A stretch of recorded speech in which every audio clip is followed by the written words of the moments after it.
Monsieur le maire, lors du conseil municipal du 19 décembre 2024, parmi les décisions portées à la connaissance de celui-ci, vous avez mis à l'ordre du jour l'attribution d'une fourniture de solutions logicielles par la société Electis. Décision adoptée sans que vous ne préveniez le conseil municipal de vos liens avec les dirigeants de cette société, ni que vous quittiez la salle pendant cette décision. Cette société Electis, dont M. Gilles Mentré est cofondateur, et bien semble entretenir d'étroits liens avec vous. Liens visibles à travers votre aventure commune et ratée, menée en perspective des élections européennes de 2024. Élections pour lesquelles vous avez choisi comme candidat de votre liste.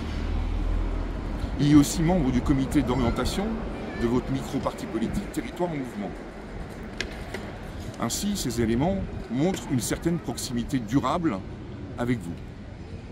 Je vous demande également, par souci de transparence, de publier, tel que cela devrait être le cas, les décisions antérieures faisant état de l'attribution des marchés à cette même société de M. Gilles Mentré. Maire et déclaré candidat à votre propre succession en 2026, vous avez en charge les bonnes finances des familles de la ville.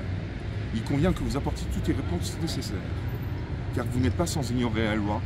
Nous parlons ici de délit de favoritisme, de détournement de fonds publics, de prise illégale d'intérêt. Alors j'ai été interpellé par l'un de nos administrés, attentif à ce sujet.